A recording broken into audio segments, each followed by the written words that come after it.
প্রিয় দর্শক বন্ধুরা, এই মুহূর্তের জন্য আপার প্রাইমারি থেকে দারুণ ভালো খবর আপডেট। কার্যত আজকে ফোর্থ কাউন্সেলিং শেষ পর্বে চূড়ান্ত ভালো সংবাদ কিন্তু উঠে আসলো। এই মর্মে উঠে আসছে জোরালো বার্তা, অবশ্যই বিগ ব্রেকিং নিউজ আপডেট। অত্যন্ত গুরুত্বপূর্ণ খবর এই ভিডিওর মধ্যে সবটা তুলে ধরবার জন্য চেষ্টা করছি। ভিডিওটিকে কোনোভাবে স্কিপ করবেন না, শেষ পর্যন্ত ওয়াচ করবেন। স্টিল নাও চ্যানেলটিকে এখনই সাবস্ক্রাইব করে নিয়ে সঙ্গে থাকবেন। চলুন কথাবার্তা না বাড়িয়ে আমরা মূল টপিকে ফোকাস করি। বন্ধুরা, এই মুহূর্তে দাঁড়িয়ে ফোর্থ কাউন্সেলিং শেষ পর্বে আজ উঠে আসছে চূড়ান্ত ভালো সংবাদ এবং এই মর্মের জোরালো বার্তা ইতিমধ্যেই দিয়ে দিয়েছে পশ্চিমবঙ্গ আপার প্রাইমারি চাকরি প্রার্থী মঞ্চের তরফ থেকে সম্মানীয় সভাপতি সুশান্ত ঘোষ মহাশয়। অফিসিয়াল ভেরিফাইড গ্রুপে বার্তা চলে এসেছে এবং তাকে অবশ্যই ধন্যবাদ, কৃতজ্ঞতা কিন্তু জানাতেই হচ্ছে।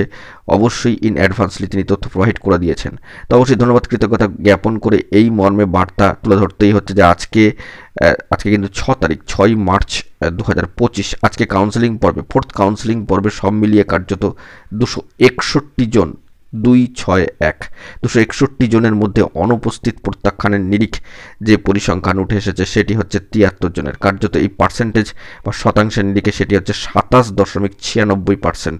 নেহাত কম নয়, বিষয়টি মাথায় রাখতে হবে। এর আগেও কিন্তু এরকম পার্সেন্টেজ আমরা দেখেছি এবং যাবতীয় বিষয়াদি উল্লেখ করেছিলাম। তো সেই মর্মে এই বার্তাই সম্মানীয় সভাপতি সুশান্ত ঘোষ মহাশয় মঞ্চের তরফ থেকে তুলে ধরেছেন যে কার্যত আজকে ফোর্থ কাউন্সেলিং শেষ পর্বে সব মিলিয়ে 261 জনের মধ্যে অনুপস্থিতি প্রত্যাখ্যানের নিরিখ কার্যত 73 জন, 73%। পরিসংখ্যান 27.96%। তো বড়সড় খবর আপডেট উঠে আসলো, জোরালো বার্তা, চূড়ান্ত ভালো সংবাদ। তো দেখা যাক পরবর্তী ক্ষেত্রে কি আপডেট উঠে আসে। এখন এটুকুই, সকলে ভালো থাকবেন, চ্যানেলটিকে এখনই সাবস্ক্রাইব করে নিয়ে সঙ্গে থাকবেন। ধন্যবাদ।